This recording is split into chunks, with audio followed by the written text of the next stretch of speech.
Bismillahirrahmanirrahim. Assalamualaikum warahmatullahi wabarakatuh. Oke, apa kabar hari ini anak-anak? Oke, hari ini kita akan belajar mengenai pola emosi, bagaimana cara kita mengenal emosi keseharian kita, mulai dari marah, sedih, jijik, kesal, dan lain-lain. Nah, sebelum itu dimulai, mari kita semangat dulu, bakar semangat kita dengan ice breathing. Silakan bisa bangun terlebih dahulu.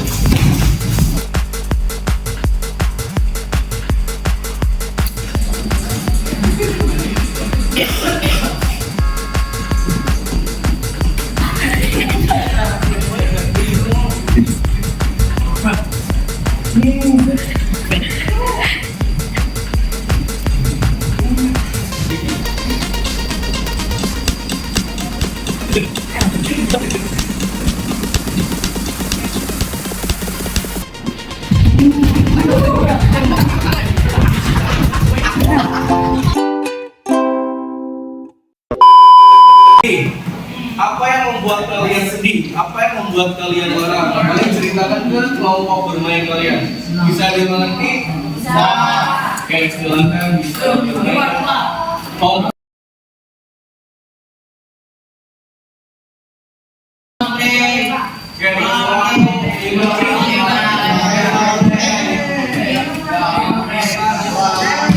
Ya, jalannya aja mas yang pertama. Nanti ada yang satu ya.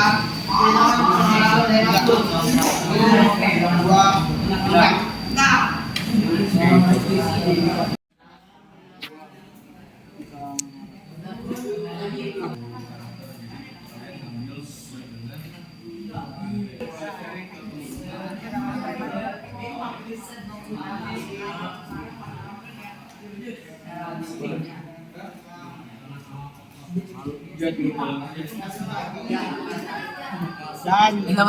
kita selalu tasbah siap.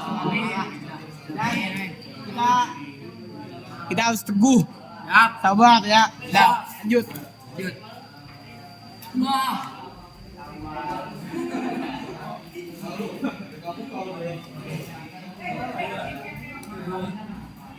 Ini nih kartu refleksi. Peragakan wajah marah lalu ubah jadi lucu.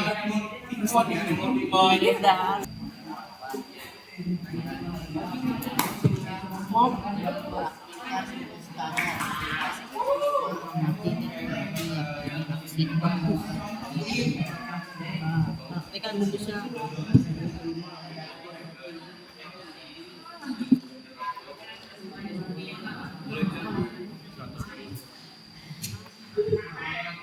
Oke, permainan selesai hari ini. Lanjut kita ke tahap refleksi. Saya bakal ngambil dari beberapa dari kalian buat mentestimonikan apa perasaan kalian di bermain ini dan juga manfaatnya buat.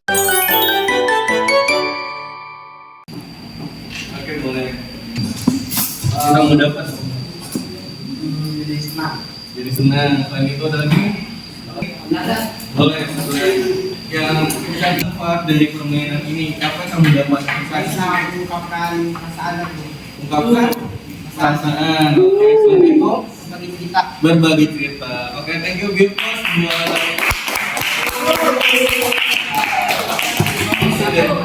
adalah kalian berani memberikan afirmasi positif ke teman-teman yang mungkin kalian sendiri pun sanggup untuk melakukannya. Nah, di permainan ini kalian berusaha untuk mengungkapkan itu dan juga mengenali hal apa aja yang membuat teman-teman kalian marah, hal apa aja yang membuat teman kalian bahagia. Itu mungkin menjadi satu poin-poin yang mungkin bisa dilaksanakan di keseharian. Oke, sekarang akan ada sedikit materi suatu peristiwa atau kejadian yang dialami dan muncul secara alami. Contoh-contohnya banyak banget. Misalkan ketika kalian dapat ujian, maka akan timbul perasaan apa? Bangga, bahagia. Ketika kalian diejek akan muncul perasaan apa? Sedih dan marah. Nah, maka ini adalah pengertian dari emosi, mengerti? Oke, sekarang kita akan melihat apa aja sih yang dimaksud dengan emosi itu. Nah, sekarang adalah emosi senang ya. Nah, senang biasanya itu mendatangkan kebahagiaan ya. Ada yang namanya hormon disebut dengan endorfin. Nah, ini ekspresi senang ya, kalian harus mengekspresikan dengan jelas ketika senang, dengan mendapatkan ejekan, mendapatkan hal-hal yang tidak menyenangkan. Contoh diantaranya adalah mengambil atau barang kalian diambil secara paksa atau tanpa izin. Kalau di sini seringnya adalah ambil gosok, gosok. Sedih, emosi sedih ketika kamu merasakan kehilangan mainan kesayangan kamu, terus juga takut ketika kamu merasakan ada di kegelapan atau takut kehilangan orang tua. Ini sering banget terjadi di kalangan santri ketika orang tua pergi keluar pulau, merasa khawatir dengan adanya merasa paksa buat bergerak sehingga darah dalam oksigen juga ikut ya. Lalu makanan minuman, nah ini dalam penelitian makanan dan minuman juga berpengaruh terhadap emosi.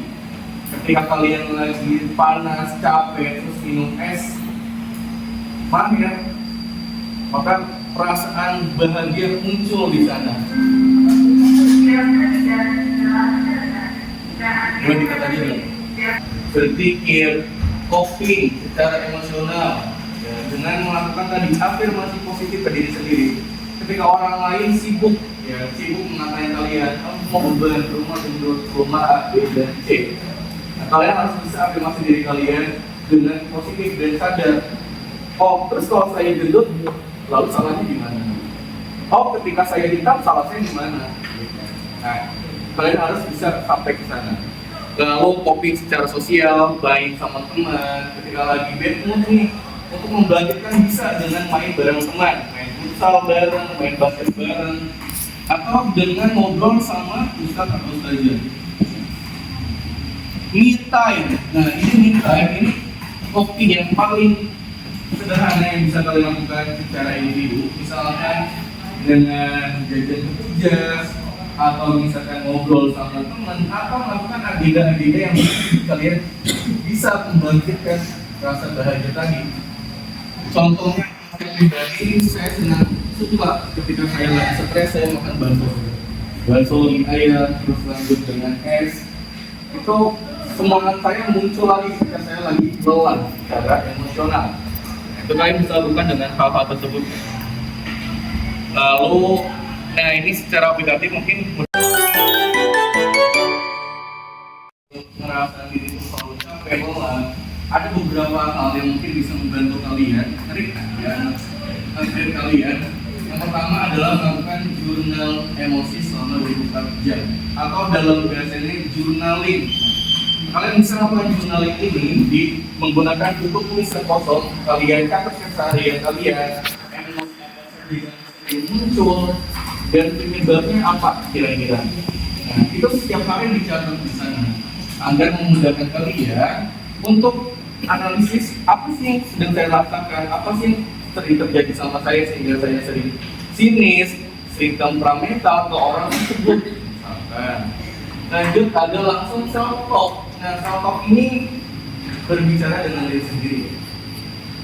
Contoh misalkan, kalau dalam bahasa Islamnya adalah muhasabah. Kalau bahasa Indonesianya seperti halnya introspeksi diri. Hari ini saya udah semangat banget, udah berjuang. Terima kasih ya wahai diriku, udah berjuang. Kamu hebat, kamu kuat, kamu semangat. Hal ini bisa berguna banget buat kalian. Karena ketika bahasa-bahasa ini sering masuk, maka nanti akan muncul di bawah alam sadar kalian. Oh, gue ini hebat, oh gue ini kuat, gue ini semangat. Maka nggak akan gentar ketika menghadapi permasalahan-permasalahan. 가방 안엔 굳은 다시 믿어 backpacker 우리는 backpackers yeah we the backpacker 내가 묻은 신발이 바래져도 backpacker 우리는 backpackers 출발은 언제나 겁없이